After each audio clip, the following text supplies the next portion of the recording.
Hi friends, welcome to Morning Elms. In this video, we're going to talk about some of my recent musical discoveries.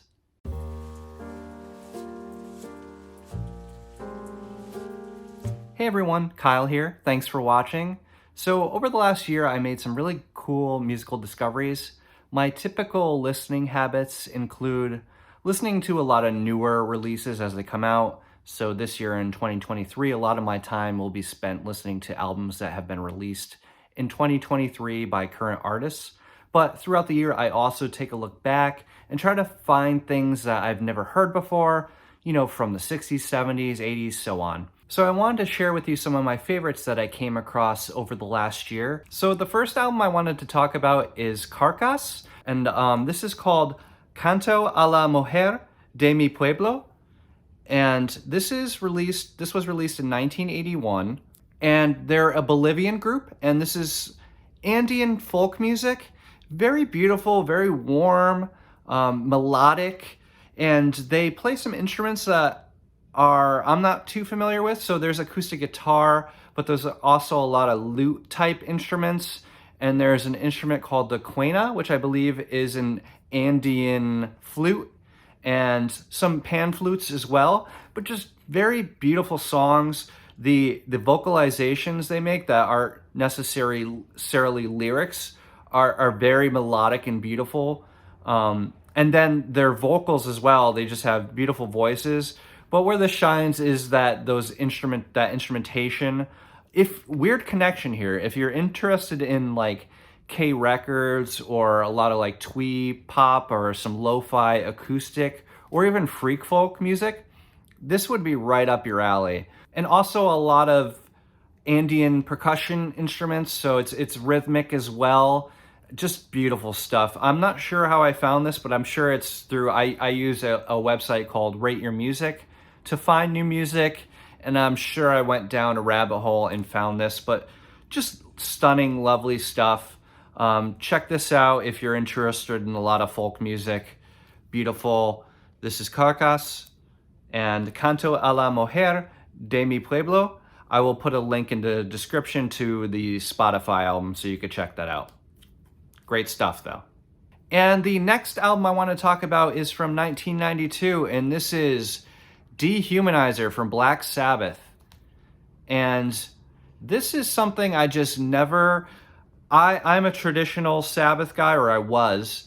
I really only listened to the Ozzy albums, my favorite being Volume 4. I also love Master of Reality, but you get where I'm going. I was an Ozzy fan. And then recently I kind of started dabbling into the Dio stuff with Heaven and Hell and Mob Rules.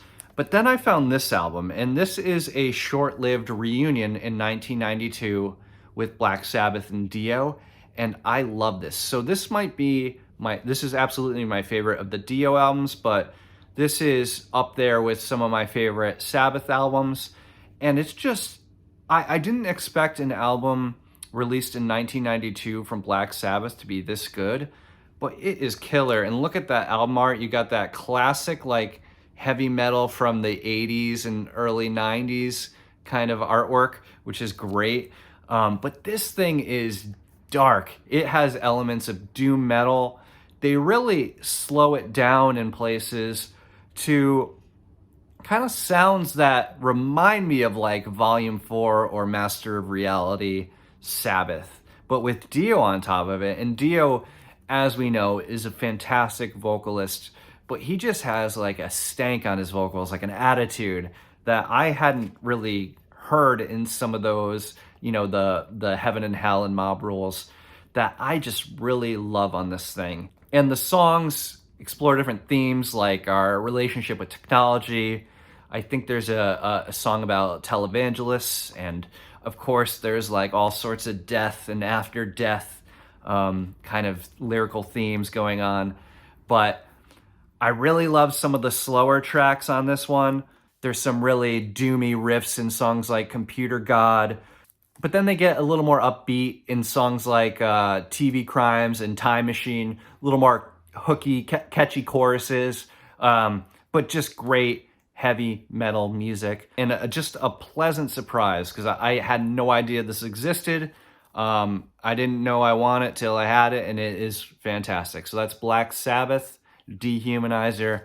Check it out if you haven't. Now we have an album from 1973, and this is by Monomono, and this is called Give the Beggar a Chance. And this is just excellent, excellent stuff. Sort of Afrobeat, afrofunk, very funky, kind of psychedelic too.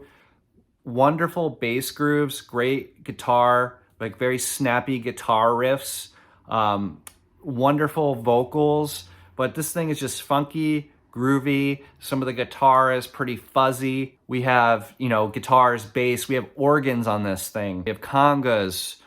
We have piano. It's just a very lush, rich instrumentation. There's cool tempo changes in songs like The World Might Fall Over. Just really cool stuff. If you're interested in jazz fusion, I mean, this isn't necessarily jazz, but, it has that kind of improvisational feel to it, and just really cool music. So check this one out. This is Monomono, Give the Beggar a Chance. And lastly, I ordered this album off of Bandcamp, but it has not arrived yet, unfortunately, but I'll put a picture up. This is from 2015, and it is called Solo and Indre, and it's a collaboration between Senegalese artist Solo Kishiko and Lithuanian artist Indre Jurgelevete. I'm sorry, I know I'm butchering the pronunciation of that. I will definitely put a link in the description, so check that out. This is like I said, a collaboration between Solo and Indre, and Solo plays the kora, which is, I think it's 21 strings, but it's kind of like a combination of a lute and a harp, and it's a plucked instrument. And Indre plays the kankalis, which is also a plucked instrument. So they're very similar. And the interesting part of this album is it features two similar instruments, but of completely different cultures, completely different backgrounds.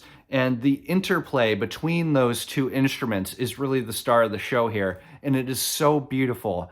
And not to mention the beauty of the instrumentation, but you also have very strong vocal performances between Solo and Indre. Their voices just go so well together. And of course, those two instruments do as well. And the result is just a very peaceful, very warm, hypnotic at times album. I'll put a link in the description to the Bandcamp where you can listen to this, but just gorgeous, gorgeous. And how these two plucked instruments relate to each other, it's lush, it's ethereal, it's hypnotic, it's beautiful. So check it out. I'm bummed I didn't get the physical copy in time to make this video, but I have to share it because this is one of my favorite listens of the year. If I'm ever if I'm ever feeling anxious or just having a hard day, I could throw this on and just kind of chill and relax. It's just so beautiful. So if you're in that headspace and you need something to kind of just recenter, I would totally recommend this. Check it out, Solo and Indre. So those were my favorite musical discoveries of this past year. I can't wait to find some more. I love just finding old stuff that I never heard of. The beautiful part about music, and what my favorite part about music is, just I love seeking out new stuff, whether it be completely new releases or old stuff, and just finding that treasure that you never knew existed, but then you just can't live without. It's such an amazing process. And that's just the beauty of music, isn't it? So thanks all for watching. I really appreciate it. Follow me on Instagram at Morning Albums. I post a lot more short form content there of my record collection, either vinyl records, CDs, or cassettes. And thanks to all my new subscribers. Rachel's Ghost, shout out to Rachel. She really did me a favor and got me past the 100 subscriber mark. So I really appreciate it. Thank you, Rachel. And thanks to Chance from Concert Buddy as well, who really championed my channel across those live streams and on Instagram as well. I really appreciate it. Thanks, everyone. I hope you're having a great day wherever you are, and take care.